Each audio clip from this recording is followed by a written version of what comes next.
आनंदे दत्तात्रे देवदेव श्री सर्वज्ञदासो पंत स्वामी महाराज की जय। सब संतन की जय। गो माता की जय। भारत माता की जय।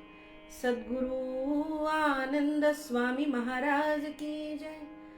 जय जय रघुवीर समर्थ पार्वती पते हर हर महादेव।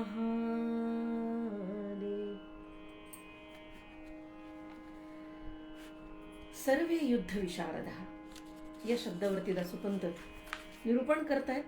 अन्येच भव शूरा मदर्थे त्यक्तजीविताः नाना शस्त्र प्रहरणः सर्वे युद्ध विशारदः। या श्लोकातल्या शेवटच्या शब्दावरती दासोपंत हे निरूपण करतायत। सर्वे युद्ध विशारदा। आता काय घडेल हे संजय धृतराष्ट्राला सांगतोय। दुर्योधन द्रोणाचार्यांना काय बोलेल हे मी आता तुम्हाला सांगतो। ऐसे बोलो निवचन पुढे करी प्रळपण तेची म्हणे सांगेन संजयो राया। धृतराष्ट्राला संजय असं म्हणतो की मी आता पुढे काय घडेल ते आता सांगतो। दुर्योधनो म्हणे द्रोणा दोन्ही सैन्ये आली रणा वीर आपुलालिया अंगवणा उभे असता दृष्टी कैसी अवगमिती दोन्ही सैन्ये शोभती ते मी सांगेन उक्ती हृदयी राखावी। पुढील यश अपयश पुढील यश अयश चिन्ह कळो ये साभास मुखश्री ओळखे तयास सर्व कळे तरी माते जैसे कळे तितुके सांगेन येणे काळे आता मन तुवा ठेविले पाहिजे शब्दी। द्रोणाचार्यांना दुर्योधन असं म्हणतोय। दुर्योधनो म्हणे द्रोणा दोन्ही सैन्ये आली रणा। दोन्हीही सैन्य रणांगणामध्ये उपस्थित झालेले आहेत। वीर आपुलालिया अंगवणा उभे असता। आपापल्या शक्तीनिशी हे सगळे वीर या रणांगणामध्ये दोन्ही सैन्यातले वीर उभे आहेत। दृष्टी कैसी अवगमिती दोन्ही सैन्ये शोभती ते मी सांगेन उक्ती हृदयी राखावी। दोन्हीकडचे सैन्य मला कशी दिसतायत मी दोन्हीकडेही दृष्टिक्षेप टाकतोय। अवगमन करणे म्हणजे अवलोकन करणे, ते बघणे, निरीक्षण करणे। आणि मला माझ्या डोळ्यांना दृष्टी टाकल्यानंतर ही दोन्हीकडची सैन्य मला कशी दिसतायत, कशी शोभतायत, म्हणजे कोणत्या पद्धतीने मला ती आकळून येतायत ते मी आता तुम्हाला सांगेन, आपण ती ऐकावी। पुढील यश अयश अपयश असा शब्द नाही, अयश शब्द असा त्यांनी वापरलाय दासोपंतांनी। यशच्या विरुद्धार्थी शब्द अपयशाच्या जागेवर अयश असा शब्द ते वापरतात। विनाश अविनाश यासारखे जे मराठीत अ हा उपसर्ग लागून तयार झालेले शब्द आहेत त्याप्रमाणे दासोपंतांनी या ठिकाणी यश या शब्दाला अ हे वर्णाक्षर जोडून, हा स्वर जोडून अयश हा शब्द या ठिकाणी वापरलाय। पुढील यश अयश चिन्ह कळो ये साभास। पुढे काय होणार या युद्धाचा परिणाम काय होईल? यश, विजय, अपयश किंवा हार ह्यापैकी काय मिळेल? तर मुखश्री ओळखे तयास सर्व कळे. त्याचं असं म्हणणं आहे की सैन्याच्या मुखावरून, सेनापतीच्या मुखावरून, त्यांच्या चर्येवरून यश आणि अपयश कोणाला मिळणार आहे हे खरं म्हणजे कळतच. हे तुम्हालाही कळतं. त्याला असं म्हणायचं की तुम्हाला ते कळतच असेल, कारण मी जसं हे सैन्य बघतोय तसं तुम्हीही पाहता आहात. आणि म्हणून मुखश्रीवरून तुम्हाला यश आणि अपयश कोणाच्या पदरात पडणार आहे, कोणाच्या वाट्याला काय येणार आहे हे खरं म्हणजे कळत असेलच. पण तरी माते जैसे कळे, तरी मला जसं कळतं आहे किंवा मला जे कळलंय, मला जे समजलंय, मी जे पाहतो आहे, मला या सैन्याकडे बघून जे वाटतं आहे ते ती तुके सांगेन येणे काळे. या क्षणी हे सैन्य पाहिल्यावर माझ्या मनात काय येतंय हे मी आता तुम्हाला सांगेन. आता मना तुवा ठेविले पाहिजे शब्दी. आणि आपण माझ्या शब्दांच्याकडे लक्ष देऊन मी काय म्हणतोय हे आपण ऐकावं. पहिल्या अध्यायातला 10वा श्लोक येतो. अपर्याप्तं तदस्माकं, अपर्याप्तं तदस्माकं बलं भीष्माभिरक्षितं, पर्याप्तं त्विदमेतेषां बलं भीमाभिरक्षितम्.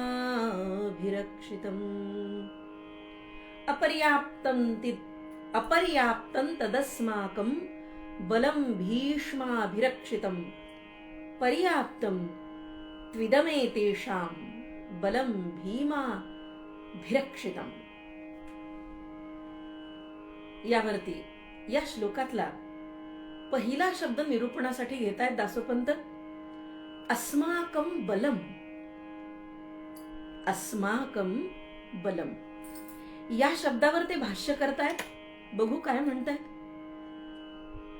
आमुचे दळ अप्रमित, आमुचे दळ अप्रमित, महा वीर जेथ, सैन्य बळ बहुत अलंकारले, अश्व नर गज रथ, योद्धे पराक्रमवंत, शस्त्रास्त्र सामग्री बहुत, जयापासी समस्त राये मुकुटांचे, कुंचे ढळती मयूर पत्रांचे, कनकदंडा चामरांचे तेज फाके, रणकंकणे शोभती, पायी ब्रीदेती रुळती, भाट नागारी वर्णिती, अनंत पवाडे, गजावरी राजचिन्हे, गजावरी राजचिन्हे, दुरूनीची ओळखी अवलोकने, वस्त्रे अलंकार भूषणे, ययामिती नाही, दहाही अंगुळिका सुरेखा, तेथ तेथ नाना मुद्रिका, आंगी सुंदरता लोका, ते काय सांगणे. पुन्हा वर्णना त्या मोहामध्ये दासोपंत पुन्हा इथे पडतायत. कारण दुर्योधनाच्या तोंडीच गीता असं म्हणते, अपर्याप्तं तदस्माकं बलं भीष्माभिरक्षितं, पर्याप्तं त्विदमेतेषां बलं भीमाभिरक्षितं. भीम आणि भीष्म हे दोन्हीकडचे सेनापती, दोन्हीकडचं संरक्षण करणारे हे सेनापती, त्यांच्या संरक्षणामध्ये असलेलं हे दोन्हीकडचं सैन्य कसं आहे याचं वर्णन इथे गीता करते. आणि ही भगवद्गीता जे सांगते त्याचं पुन्हा अलंकारिकपणे वर्णन दासोपंत आम्हाला करून सांगतात. अस्माकं बलम या शब्दावरती निरूपण सुरू करतात दासोपंत. दुर्योधन असं म्हणतो, आमुचे दळ अप्रमित. आचार्य, आमचं जे सैन्य आहे ते भलं मोठं आहे, प्रचंड आहे, अप्रमित, अपरिमित. या शब्दाचा तत्कालीन शब्द अप्रमित असावा, जे मितीमध्ये नाही, मोजता येणार नाही, इतकं जास्त आहे, अमर्याद आहे, प्रचंड आहे. आमुचे दळ अप्रमित. आणि मग या दळामध्ये कोण आहे? महावीर जेथ.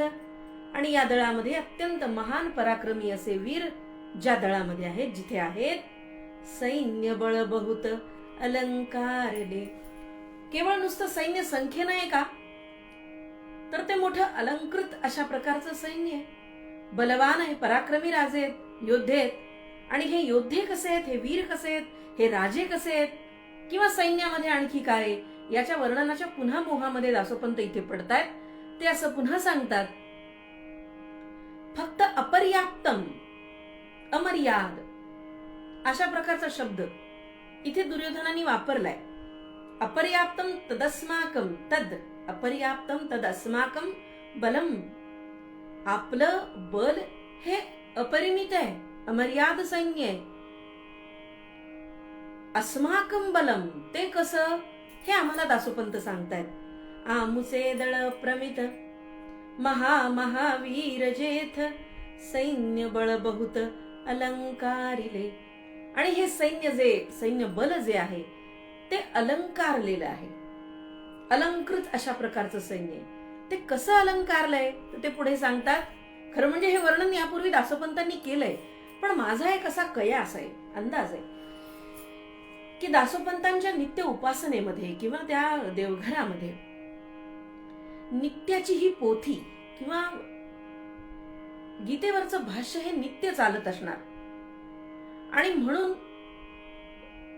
दररोज 1-2 श्लोक घ्यावेत, 4 श्लोक घ्यावेत, 10 श्लोक घ्यावेत, जे काय असेल ते, आणि त्याच्यावरती स्वैर अशा प्रकारचं निरूपण, ज्याला वेळेचं बंधन नाही, परिपूर्ण अशा प्रकारचं, मनात जे जे येईल ते निरूपण दासोपंतांनी केलेलं दिसतंय. आणि त्याचं लिखाण त्यांनी केलं असावं. आणि म्हणून गीतार्णव जो 1.25 लाख ओव्यांचा झाला, त्याचं कारण हेच असलं पाहिजे की नित्य या प्रकारची प्रवचनं ते करत असले पाहिजेत. रोज 2-3 श्लोक, रोज 2-4 श्लोक, किंवा रोज जे काय त्यांचं गणित असेल, आता तसा अंदाज करता येत नाही, पण अखंडपणे हा ज्ञानाचा यज्ञ त्यांनी देवघरामध्ये चालू ठेवला असला पाहिजे. आणि म्हणून हे जे अपरियम, ज्याला दासोपंतांनी शब्द अप्रमित वापरलाय किंवा गीता अपर्याप्तम असं म्हणते, तशा प्रकारचं हे प्रदीर्घ भाष्य करण्यात आलं असावं. त्याचं कारण हे असलं पाहिजे की दररोज देवघराच्या मध्ये हे गीता निरूपण होत असलं पाहिजे. आणि म्हणूनच इतक्या विस्तीर्णपणे दासोपंत हे आम्हाला सांगतात, पुन्हा पुन्हा सांगतात. कारण काल जो श्रोता कदाचित समोर होता तो आज नसणार आहे, आणि मग त्याला पुन्हा ते सांगावं या मोहापायी दासोपंत या ठिकाणी पुन्हा त्या सैन्याचं वर्णन आम्हाला करून सांगतात. हे सैन्य बळ अलंकारलेलं आहे. काय अलंकारलेलं आहे, कसं अलंकारलेलं आहे? अश्व, नर, गजरथ. खरं म्हणजे याचं विस्तीर्ण आणि विस्तारपूर्वक वर्णन आपण मागे बघितलं, पण आता इथे पुन्हा दासोपंत हे सांगतायत की घोडे, वीर योद्धे, हत्ती आणि रथ हे अलंकारून तिथे आणलेले आहेत. योद्धे पराक्रमवंत, नुसतं अलंकृत केलेलं आहे असं नव्हे, तर जे योद्धे, जे वीर या ठिकाणी उपस्थित आहेत ते महाबलाढ्य, रथी, महारथी, पराक्रमी, शूर आणि धैर्यवान अशा प्रकारचे पराक्रमवंत असे योद्धे या ठिकाणी उपस्थित झालेले. नुसते योद्धे उपस्थित झालेत का, तर शस्त्राशिवाय त्या योद्ध्याचा उपयोग काय? ते पुढे म्हणतात, शस्त्रास्त्र सामग्री बहुत जयापासी. आणि हे सगळे उपस्थित झालेले जे योद्धे आहेत, त्या योद्ध्यांच्या जवळ शस्त्रास्त्र सामग्रीचा प्रचंड साठा, बहुत सामग्री त्यांच्यापाशी आहे. आणि असे आपल्या दळामध्ये जे आमचं दळ अपर्याप्तम आहे, अपरिमित आहे, अमर्याद आहे, फार मोठं प्रचंड सैन्य आपलं आहे, त्यामध्ये असे पराक्रमी पराक्रमवंत शस्त्रास्त्र सामग्री बाळगलेले वीर उपस्थित आहेत. आता हे जे राजे आहेत सैन्यातले, त्यांचंही वर्णन खरं म्हणजे दासोपंतांनी केलंय, पण इथे ते पुन्हा पुनरावृत्ती करतायत. पण पुनरावृत्ती करताना सुद्धा बघा, त्याच शब्दांची, त्या कल्पनांची, त्या दृष्टांतांची, त्या रूपकांची, त्या उपमांची पुनरावृत्ती मात्र इथे होत नाही. समस्त राये मुकुटांचे, सगळ्या राजांच्या मुकुटांचं वर्णन ते इथे करतात. कुंचे ढळती मयूर पत्रांचे, या राजांच्या दोन्ही बाजूला कुंचे ढाळले जात आहेत, मयूर पत्रांचे ते कुंचे ढाळले जात आहेत. कनकदंडा चामरांचे तेज फाके, कनकदंडांचे जे तेज आहे, जो प्रकाश आहे, तो समस्त आजूबाजूच्या वातावरणामध्ये हा प्रकाश फाकून राहिलेला आहे. रणकंकणे शोभती, हातामध्ये जे कंकण बांधलेलं आहे, युद्धाला निघाल्यानंतर कंकण बांधण्याची पद्धत होती, किंवा कड असंही म्हणता येईल त्याला. रणकंकणे जी चांदीची आहेत, जी सोन्याची आहेत, वेगवेगळ्या धातूंची आहेत. पायी ब्रीदेती रुळती, भाट नागारी वर्णिती अनंत पवाडे. भाट आणि नागारी वर्णन करतायत, राजांची या स्तुती गातायत, पराक्रमाची, कीर्तीची, त्यांच्या प्रसिद्धीची आणि शूर धैर्यवान राजांची स्तुती हे भाट आणि नागारी वर्णन करतायत. पायामध्ये ब्रीद, तोडर रुळता आहेत. गजावरी राजचिन्हे, जे गज या रणभूमीवरती उपस्थित आहेत, त्याच्यावरती राजचिन्ह इथे मला दिसतायत. दुरूनची ओळखी अवलोकने, अगदी दुरून जरी बघितलं तरी या राजचिन्हांची ओळख पटते आहे की हे राजे कोण आहेत, कुठले. सूर्यवंशी राजा आहे समजा, त्याची ओळख पटते आहे. वस्त्रे अलंकार भूषणे ययामिती नाही. आणि या राजांच्या, या गजांच्या, अश्वांच्या, या सगळ्यांच्याच अंगावरती असलेली वस्त्र, आभूषण, अलंकार, खरोखर त्याला मिती नाही, त्याला माप नाही. अमाप, प्रचंड आणि अत्यंत सुंदर अशा प्रकारची ही वस्त्र, अलंकार आणि भूषण आहेत. त्याचंही वर्णन पुढे दासोपंत सूक्ष्मपणे करताय. 10 अंगुळिका सुरेखा, 10च्या 10 बोटांच्या मध्ये अंगुळिका सुरेखा, 10 बोटांच्या मध्ये पुढे ते वर्णन करतात. तेथ तेथ नाना मुद्रिका, 10 बोटांच्या मध्ये सुंदर अशा प्रकारच्या अंगुलिका, मुद्रिका या राजांनी धारण केलेल्या आहेत. अंगी सुंदरता लोका ते काय सांगणे, अत्यंत सुंदर अशा मुद्रिका, अंगुलिका या सगळ्या पराक्रमी, धैर्यवान, शूर, वीर राजांनी धारण केलेले आहेत. मुळातच ते सुंदर आहेत. अंगी सुंदरता लोका ते काय सांगणे. खरं म्हणजे हे राजे मुळातच इतके सुंदर आहेत. तर हे सुंदर जे आहे ना, ते पराक्रमाच्या अनुषंगाने आहे. कारण पराक्रमी पुरुष या अर्थाने ते दासोपंत असं म्हणतायत की ते मुळातच इतके सुंदर आहेत की या अंगुलिकांच्यामुळे ते सुंदर दिसत आहेत असं नव्हे.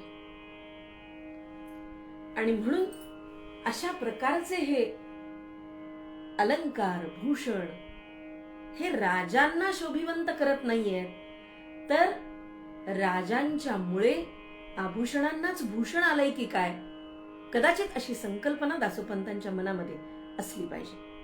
हे जे तरणे बांड युवक युद्धासाठी योद्धे म्हणून उभे आहेत, त्याचंही वर्णन फार सुंदर दासोपंत पुढे करतात.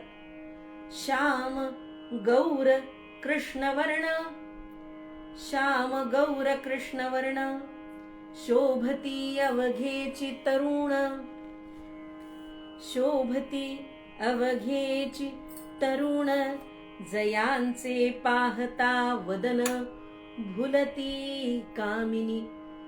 हे तरुण योद्धे सावळ्या रंगाचे आहेत, कुणी गौरवर्णाचे आहेत, कुणी काळ्या वर्णाचे आहेत. श्याम गौर कृष्णवर्ण, आणि असे गोरे, सावळे आणि काळे या वर्णाचे, या रंगाचे, या सैन्यामध्ये असलेले अत्यंत शोभायमान असलेले हे पराक्रमी तरुण, जयांचे पाहता वदन, या तरुणांचं मुख पाहता क्षणी, भुलती कामिनी, ललना कामिनी, या तरुणांचं, पराक्रमी तरुणांचं मुख पाहता क्षणी भुलतील असे हे योद्धे अत्यंत सुंदर अशा प्रकारचे सुंदर वस्त्र प्रावरण, अंगुलिकांच्या मुद्रिकांच्या मुळे त्यांची बोट सुशोभित झाली आहेत. गळ्यामध्ये सुंदर मोत्यांच्या माळा आहेत, आभूषण आहेत. मयूरपत्रांचे कुंचे ढाळले जात आहेत. भाट नागारी त्यांची स्तुती वर्णन करतायत. आणि अत्यंत शोभायमान, तेजस्वी असे हे राजे, हे तरुण, जे काही गोरे, जे काही काळे, काही सावळे आहेत, हे तरुण योद्धे पाहता क्षणी त्यांच्या मुखारविंदाकडे बघितल्यानंतर कामिनी भुलतील इतके हे सुंदर योद्धे या ठिकाणी उपस्थित झालेले आहेत. श्रवणी कुंडले झळफळीते, मुकुटी रत्ने बहुते, दोन्ही तेजे मिलिते, एक ते होती. केवळ त्यांचं तेज तर स्वतःच आहेच, पण त्याबरोबर श्रवणी कुंडले झळफळीते, कानामधले कुंडल झळकत आहेत, त्याचं तेज फाकत आहे. मुकुटी रत्ने बहुते, डोक्यावर असलेल्या मुकुटांच्या मध्ये अनेक मौल्यवान रत्न आहेत.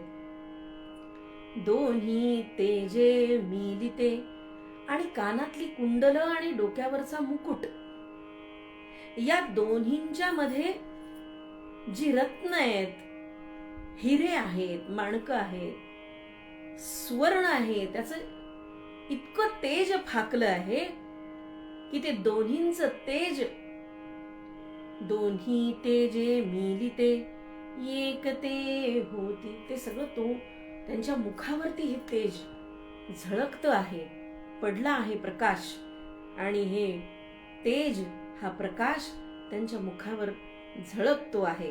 त्याचं वर्णन ते फार सुंदर आणखी पुढे करतायत, आपण ते उद्या बघू. या तरुणांचं, तरुण योद्ध्यांचं, त्यांच्या वस्त्र प्रावरणाचं, त्यांच्या शोभायमान शरीराचं आणि पराक्रमाचं, या दोन्हींचंही वर्णन तितकंच तुल्यबळ दासोपंतांनी पुढे केलेलं आहे. ते आपण उद्या बघूया. आज इथेच थांबते. आज हरितालिकेच्या सगळ्या माझ्या ज्येष्ठ भगिनींना शिरसाष्टांग दंडवत, आणि समवयस्क आणि लहानांना सस्नेह नमस्कार, हरतालिकेच्या शुभेच्छा. आज या ठिकाणी थांबते, आणि उद्या आपण पुढे दासोपंत आणखी काय सुंदर वर्णन करतायत ते बघूया. आनंदे दत्तात्रेय देव देव, श्री सर्वज्ञ दासोपंत स्वामी महाराज की जय, सब संतन की जय. गो माता की जय, भारत माता की जय, सद्गुरु आनंद स्वामी महाराज की जय, जय जय रघुवीर समर्थ पार्वती पते हर हर महादेव।